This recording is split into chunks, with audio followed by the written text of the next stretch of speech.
예, 드디어 저희가 이 창세기, 출애굽기, 레위기를 지나서 이제 민수기 말씀을 보고 있습니다.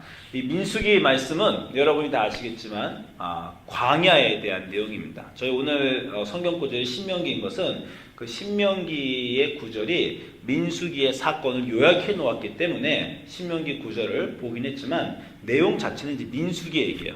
여러분이 아시지만 민수기 이게 숫자를 센다, 영어로는 넘버스인데 광야에서 백성들의 숫자를 세면서 군대가 점점 형성돼 나가는 그런 사건들을 다루고 있는데, 중요한 주제는 광야에서 엄청나게 하나님이 역사하셨다는 거예요. 출애굽기에서도 엄청나게 역사하셨고 이 광야에서도 엄청나게 역사하셨습니다. 그리고 또 하나의 주제는 백성들도 만만치 않게 반역을 했다는 거예요. 이 사막에서 정말 하나님과 이 백성이 몸부림을 치면서 같이 여행을 합니다. 그게 이 민수기의 아주 중요한 내용이에요. 오늘 구절을 한번 보십시오. 저는 이 구절이 정말 놀라운데, 네가 있기 전 하나님이, 신명기 4장 32절입니다. 세상에 창조한 날부터 지금까지 모든 일을 다 살펴보건대 전 세계 어느 곳에서도 이런 일을 들어본 적이 있느냐는 거예요. 제가 성경의 두 군데에 가장 기가 막히다고 생각하는 게, 도대체 어떻게 하나님이 인간의 몸으로 내려와서 우리를 위해 죽으셨을까? 아무리 생각해봐도 이건 이해가 안 된다. 예수 그리스도의 십자가 사건이 하나 이해가 안 되고, 또 하나는 이 출애굽 사건이 이해가 도대체 안 됩니다. 우리가 성경을 자주 읽어서 여러분이 그냥 느끼지만 인류 역사에 어떤 민족의 어떤 역사적 기록에 어떤 신화나 전설에도 이와 비슷한 얘기도 없어요. 이런 얘기는 너무너무나 특이한 겁니다. 어떤 신이 와서 시험과 이적과 기사와 전쟁과 강한 손과 편파와 크게 두려운 일로 한 민족을 다른 민족에게서 인도하여 낸 일이 있느냐. 이런 내용 기억하시는 거 있어요? 우리가 뭐 중국 얘기, 한국 얘기, 뭐 그리스 로마 신화, 전쟁 얘기 별거 다 합니다. 근데 한 신이 내려와서 한 민족 자체를 다른 민족에게서 끌어낸 그런 놀라운 사건이 우리가 있습니까? 이 광야 사건도 이렇게 말씀하십니다. 신명기 8장 2절에 내 하나님 여호와께서 40년 동안 내게 광야길을 걷게 하신 것을 기억하라. 너도 알지 못하며 내 조상도 알지 못하는 그 만나를 먹이시고 40년 동안 내 의복이 헤어지지 아니하고 발이 부르트지 아니하였다. 이게 도대체 어떻게 가능한 일입니까? 이 하나님의 놀라우신 이 출애굽기의 이 사건의 그림들을 보세요. 바다가 갈라지고 백성이 가고 만나가 떨어지고 하나님이 구름 가운데 임재하는데, 그냥 우리가 너무 잘 그냥 옛날부터 듣고 있어요. 상상을 해보세요. 이 일이 가능이나 한 겁니까? 그 사람들이 몇 명이에요? 장정만 60만 명이라 했죠. 애들하고 어른까지 합치면 200만 명이에요. 여러분이 200만 명이 같이 모여있는 걸 보신 적도 없어요. 뭐 한국에서 막 데모 나가고 막 시청 앞을 꽉 채워도 뭐 3만이다 5만이다 막 이쪽에서는 10만이라고 저쪽에서는 막 2만이라고 그러고 막 이러고 있는데 200만 명이 같이 있는 거는 상상할 수 없는 그림입니다. 여러분, 한국에서 제일 이 출애굽과 비슷한 사건을 제가 생각해 봤어요. 뭔지 아세요? 고주몽 건국신화. 네. 고주몽이 그 3명의 용사들과 함께, 고주몽의 할아버지가 강의 신이거든요. 나라를 도망 나오다가 강을 만났어요. 그 강의 신 하백 할아버지한테 나는 강의 신 하백의 손자다. 나를 도와주시옵소서. 그랬더니 이 자라와 물고기들이 다리를 만들어줘서 4명이 말을 타고 건너갔어요. 이게 한국에서 가지고 있는 출애굽기와 가장 비슷한 설화입니다. 그냥 4명이 자라바를 넘고 지나갔어요. 그 4명 중에 누군가가 이걸 기억해내고 말을 전해줘서 우리나라의 전설이 신화가 되었는지 모릅니다. 4명이 아니라 200만 명이 같이 움직였어요. 이게 그림도 안 나옵니다. 제가 인터넷에서 출애굽 장면을 좀 뒤져봤어요. 200만 명의 그림을 모아놓은 그런 그림이 없습니다. 어디 가도. 이게 이렇게 많이 점점 해놔도요, 이게 몇만 명밖에 안 돼요. 저는 이 출애굽 사건을 생각할 때마다 제가 본 가장 감동 깊은 장면이 그 세렝게티 아프리카에 거기서 누 떼가 1년에 한 번씩 대장정을 합니다. 그래서 너무 이 대장정이 크니까 영어로 The Great Migration. 그렇게 하면은 The Great Migration, 대장정 이러면은 그냥 그 장면이 나와요. 누 떼가 wildebeest라고 하는 건데 그게 1년에 한 번씩 움직이잖아요. 한 전체적으로 200만 마리가 움직인답니다. 근데 전체적으로 같이 움직이는 게 아니라 한 번 볼 때 5만 마리 이상은 볼 수가 없대요. 그런데도 압도적입니다. 자, 한번 보여드릴게요.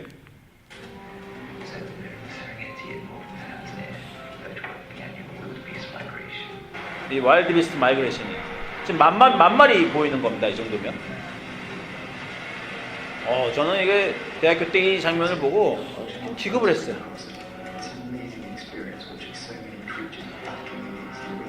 이것 때문에 이걸 보러 여행 가는 사람도 있잖아요. 요 장면만 보러. 그래서 사진을 이거 엄청나고 이건 바퀴벌레 떼도 아니고 저만한 소가 그냥 저 숫자를 보세요. 이야.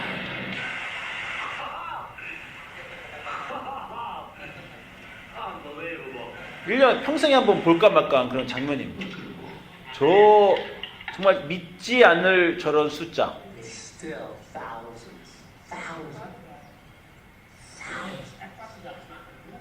저런 인간이 볼 수 있는 가장 대단한 장면을 봐도 10만 마리도 안 돼요. 저게 모인 게. 그런데 인간이 200만 명이 같이 여행을 했다.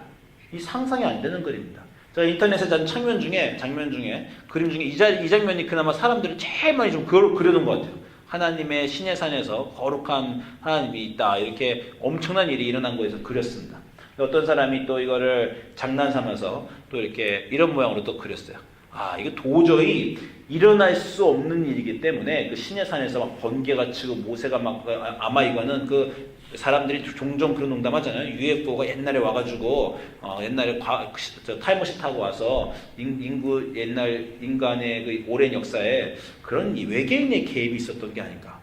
도대체 그렇지 않고서는 인간의 역사에 이런 일이 어떻게 가능한가. 그렇게 사람들이 상상을 하는 겁니다. 엄청난 일이 정말 일어난 거예요. 200만 명이 정말 하나의 신이 한 나라에 와서 그 노예들을 한꺼번에 끌어나와서 그렇게 40년을 200만 명을 먹였다. 200만 명이 그냥 3일만 있으면 그냥 음식이 그냥 바로 날 거예요. 나라가. 40년을 200만 명을 광야에서 먹이며 신이 데리고 다녔다. 이거는 인간의 지구 역사가 앞으로 100만 년 더 지나고 끝날 때까지는 일어날 수 없는 내용입니다. 그럼 엄청난 일이 한번 일어났다는 거예요. 그리고 이게 그 민족의 그 머릿속에 민족의 공동체 기록으로 박혀 있습니다. 아까 말씀드렸듯이 그냥 고주몽은 그냥 3-4명이 있어서 그냥 누가 전설을 전한 거예요. 근데 민족이 할아버지가 아버지에게, 아버지가 손자에게, 손자가 증손자에게 우리 하나님이 그때 그 모든 민족의 공동체의 분명한 각인된 기억으로 그 놀라운 일이 기록되어 있는 겁니다. 누가 만들어서 쓸 수가 없어요. 그 많은 사람들이 그걸 같이 거짓말해서 만들었다는 게 말이 안 됩니다. 그건 놀라운 일이 출애굽기와 민수기에 기록되어 있어요. 200만 명이 같이 40년 동안 여행을 했습니다. 상상이 안 되죠. 그때 하나님이 한번 정말 전 느낌이 끙 하고 일어나셔가지고 응 하고 일을 한번 하신 거예요. 엄청나게. 세상을 창조하신 것처럼 그런 일을 하신 겁니다. 그런 놀라운 것들을 경험한 민족이에요. 그러니까 이렇게 몇천 년 동안 나라가 없는데도 살아남고 그 기억을 잊지를 못하잖아요. 우리는 하나님이 정말 선택된 백성이다. 우리 한국 사람 30년 그 일제시대만 있고 또 우리 남미에서도 또한 뭐 100년, 200년 또 식민지로 있으면 그냥 정체성이고 언어가 뭐가 다 없어지는 겁니다. 2000년, 3000년 나라 없이 떠돌아다니면서 언어와 이 믿음을 지킨다는 건 정말 너무 유니크한 건데 이 민족이 그렇게 할 수 있었던 건 정말 하나님이 그 민족의 조상에게 너무나 놀라운 일을 하신 거예요. 이 순간 이후로 구약 성경의 모든 장면에 이스라엘은 자기들이 누군가라고 기억할 때 우리는 하나님이 광야에서 강한 손과 편팔로 한 나라를 끄집어내셔서 이끄신 놀라운 백성이다. 선택된 백성이다. 이거를 그 후로 몇천 년 동안 민족의 기억으로 갖고 있습니다. 이 놀라운 장면이 민수기예요. 여러분이 민수기 읽으실 때 막 정말 떠시면서 읽어야 됩니다. 이게 도대체 가능이나 아닌가? 하나님이 어떻게 이런 일을 하셨단 말인가? 네. 그런데 놀라운 일은 또 더 있어요. 근데도 안 먹혀요. 백성들이 이 놀라운 하나님의 임재와 엄청난 기적, 매일매일 만나가 떨어지고 메추라기가 떨어지고 바다 갈리고 구름기둥과 불기둥이 지나가는 그 과정에 백성들은 여전히 믿지 않는다는 거예요. 이것도 굉장한 일입니다. 그래서 출애굽기와 이 신명기와 민수기의 두 가지 주제는 다시 말씀드리면 하나님의 거룩하신 일과 백성들의 불평이에요. 이 백성들의 불평이 얼마나 자주 일어나나 제가 좀 보여드릴게요. 출애굽기 16장 3절 이스라엘 자손이 그들에게 이르되 우리가 애굽 땅에서 고기가마 곁에 앉아있을 때와 떡을 배불리 먹던 때에 여호와의 손에 죽었더라면 좋았을 것을 너희가 이 광야로 우리를 인도하여 내어 이 온 회중이 주려 죽게 하는도다. 모세하고 아론한테 불평한 겁니다. 애굽 땅에 종되었을 때 그냥 있었으면 좋았을 걸. 너희가 끌어내서 광야에서 우리가 굶어 죽는다. 또 민수기 11장 4절부터 6절에 그들 중에 섞여 사는 다른 인종들이 탐욕을 품음에 이스라엘 자손도 다시 울며 이르되 누가 우리에게 고기를 주어 먹게 하랴. 우리가 애굽에 있을 때에는 값없이 생선과 오이와 참외와 부추와 파와 마늘들을 먹은 것이 생각나거늘 우리 이제는 우리의 기력이 다하여 이 만나 외에는 보이는 것이 아무것도 없도다. 이렇게 또 애굽에서 기력을 그것에 대해서 불평을 합니다. 이렇게 음식 이름도 참 미열하죠. 생선과 오이와 참외와 부추와 파와 마늘 이런 것들을 먹었다는 거예요. 참 이런 것들을 인간이 기억을 해요. 여러분 금식해 보시면요, 그 모든 음식들이 다 기억합니다. 옛날에 그냥 남겼던 밥들, 그때 좀 식었다가 안 먹은 라면 국물들 다 생각나잖아요. 그런 것들이 좀 다 생각나는 거예요, 이 사람들이. 민수기 14장 2절 3절 이스라엘 자손이 다 모세와 아론을 원망하여 온 회중이 그들에게 이르되 우리가 애굽 땅에서 죽었거나 이 광야에서 죽었으면 좋았것을 어찌하여 여호와가 우리를 그 땅에 인도하여 칼에 쓰러지게 하는가? 우리 처자가 사로잡히리니 애굽으로 돌아가는 것이 낫지 아니하랴. 또 이렇게 14장에서 또 불평했습니다. 20장에서 백성이 모세와 다투어 말하여 가로되 우리 형제들이 여호와 앞에서 죽었을 때 우리도 죽었다면 좋았을 뻔하였도다. 너희가 어찌하여 여호와의 회중을 이 광야로 인도하여 우리와 우리 짐승을 여기서 다 죽게 하느냐. 너희가 어찌하여 우리를 애굽에서 나오게 하여 이 나쁜 곳으로 인도하였느냐. 이곳에는 파종할 것도 없고 무화과도 없고 포도도 없고 석류도 없고 마시물도 없도다. 한 번만 더 보겠습니다. 민수기 21장 5절에 백성이 하나님과 모세를 향하여 원망하여 어찌하여 우리를 애굽에서 인도하여 이 광야에서 죽게 하는가. 이곳에는 먹을 것도 없고 물도 없고 우리 마음이 이 하찮은 음식, 지금 하찮은 음식이라는 게 만나고 메추라기 말하는 거예요. 놀라던 그 기적의 음식을 이제는 이게 하찮다고 생각하는 겁니다. 이 하찮은 음식을 싫어하노라. 지금 너무나 많이 반복되죠. 이 제가 고른 구절마다 이 사람들이 반복할 때면 하나님이 또 나타나셔서 또 놀라운 일 해주시는데 또 불평하고 또 놀라운 해주시면 또 불평하고 이런 것들이 반복되고 겁니다. 너무나 놀라워서 놀랍게 반복을 하니까 이 불평을 신학자들은 the theme of grumbling, 정말 불평의 신학이다 이렇게 말을 하기도 해요. 어떻게 이렇게 불평하는지 이해가 못하겠고 이 불평이 다 똑같습니다. 공통점이 좀 있어요? 뭡니까? 애굽으로 돌아갈 걸 그랬다. 애굽에서 괜히 나왔다. 이게 다 불평입니다. 옛날이 좋았는데 지금 사막은 안 좋다. 우리 하나님의 저 놀라운 기적 마음에 하나도 안 든다. 옛날 먹었던 파와 마늘과 참외와 부추와 고깃가마가 진짜 그립다. 이게 인간의 주제라는 거예요. 여러분 삶에도 불평이 있습니까? 어떠한 것으로 불평을 합니까? 불평 여러분 안 하고 사세요? 불평이라기보다 그 짜증, 불평. 얼굴에 웃고 사셔야 됩니다, 여러분. 그죠? 하나님과 동행하시면 오늘도 하나님의 기쁜 임재가 내 삶에 있어야지 하시는데 정말 입에 달고 사는 사람 말도 있잖아. 힘들어. 피곤해. 짜증나. 요즘 이런 말들을 사람들이 너무나 현대인들은 달고 삽니다.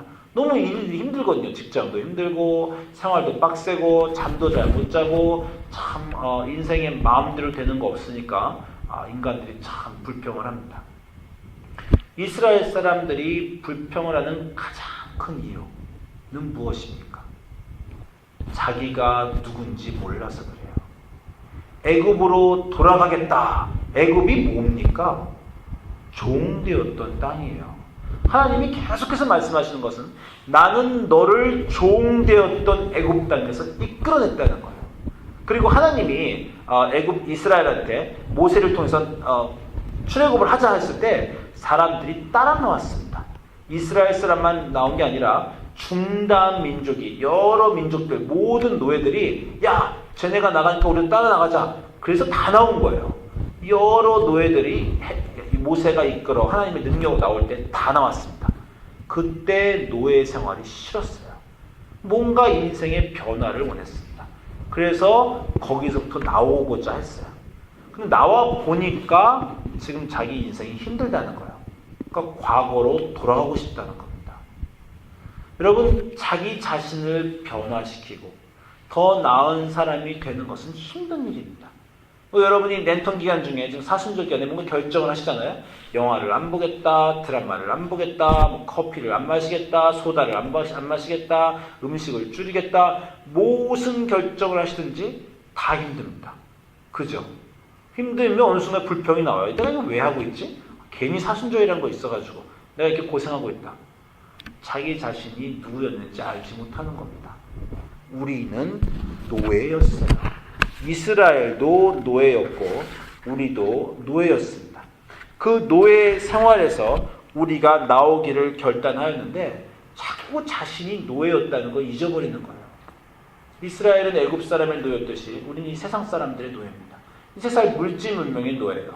돈의 노예고 놀이문화의 노예고 폰의 노예고 소비의 노예고 우리가 갖고 있는 모든 이 세상 사람들의 노예 생활을 우리가 하고 살았습니다.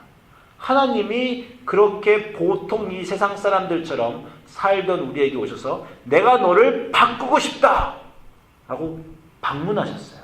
그게 기독교인의 삶입니다. 하나님 우리 삶에 들어오셔서 내가 너를 바꿔주마. 너가 특별히 나쁜 것은 아니지만 이 세상 사람들처럼 다 그냥 사는데 그게 아니라 내가 특별히 너를 다른 사람으로 만들고 싶다 라고 방문하신 겁니다. 그리고 우리가 그 손을 잡았어요. 주님, 그러십니까? 그렇게 우리를 초대해 주십니까? 예수님이 베드로한테 나를 따라오라 라고 했더니 베드로가 다 버리고 따른 것처럼 우리도 하나님 믿겠습니다. 교회 나가겠습니다. 예수를 구주로 영접하겠습니다. 라고 우리도 결단한 사람들이라는 거예요. 기독교인들은 이 순간을 알아야 됩니다. 우리는 부름을 받았고 부름에 응답할 사람들이에요. 부름을 받기 전에 우리는 그냥 베드로와 같은 어부였습니다. 우리 삶의 생활이 전부였어요. 우리는 이스라엘과 같은 노예였어요. 무언가 우리 마음을 붙잡고 있어서 우리 마음대로 살지 못하고 물질 문명과 세상 속에 억압되어 살던 사람입니다. 그런 우리에게 하나님이 오셨어요. 내가 너희를 거룩하게 하겠다. 너희를 보통 사람과 다르게 하겠다. 내가 너희를 사람을 낚는 어부가 되게 하겠다. 그렇게 그분이 오셨습니다. 그래서 우리가 그분을 따라 기독교인이 되기로 결정했어요. 문제는 우리는 하나님을 믿고 예수님을 믿고 교회에 나오면 그때부터 인생이 잘 풀릴 줄 알았습니다. 축복하고 문제가 해결되고 모든 일이 잘 될 줄 알았어요. 근데 잘 안 풀리는 일이 있다는 거죠. 그러니까 씨름하는 겁니다. 아니 하나님을 믿고 따라 나왔는데 왜 이렇게 안 되는 일이 있습니까? 기도를 했는데 왜 이렇게 오랫동안 침묵하고 계십니까? 들어주셔야 될 거 아닙니까? 라고 사람들이 이제 물어보기 시작했습니다. 근데 지금 우리가 출애굽 이후로 계속해서 나누는 말씀이 뭐예요? 하나님의 거룩함이 우리 삶에 들어오면 우리가 진동을 해야 됩니다. 우리가 변화해야 돼요. 거룩한 하나님을 거룩하지 않은 우리 자신의 모습으로 맞을 수가 없습니다. 우리가 이렇게 예배에 오는 것도 정말 기적이에요. 예배에 와서 하나님에게 주님 이 자리에 오시옵소서. 이거 완전히 예수 그리스도의 보혈의 공로에 힘입어서 예수님이 우리를 깨끗하게 해주시니까 하나님이 계신 예배 장소에 올 수 있다 이렇게 생각하는 거지. 구약시대에는 정말 하나님으로부터 가능하면 멀리 떨어지려고 했어요. 저 천막으로부터 멀리 텐트 치고 저 산으로부터 멀리 가고 가까이 가는 사람 모세 당신 가까이 가시고 우리는 좀 멀리 떨어져 있게 해주십시오. 이렇게 옛날 사람들은 생각했습니다. 우리는 지금 나와서 무릎 꿇고 기도하고 기도할 때 우리 하나님 바로 내 옆에 계셔서 내 기도 들어주실 거라고 믿고 계시잖아요. 믿고 그렇게 살고 있는 거 아닙니까? 그 하나님의 놀라운 삶의 임재를 지금 우리 손에 우리는 갖고자 나왔습니다. 근데 다시 말씀드리지만 쉽지가 않아요. 분명히 기억하셔야 될 것은 우리 사람들은 하나님께 나와서 우리의 문제를 해결하여 주시옵소서, 이러이러한 문제가 있습니다 라고 나와옵니다. 근데 그것은 우리 하나님께 나오거나 부처님께 나아가나 우리 알라신께 나아가나 다 똑같은 거야. 모든 사람들이 종교활동을 하면서 우리의 문제를 해결하여 주시옵소서 하고 나옵니다. 하나님은 우리의 문제에 별 관심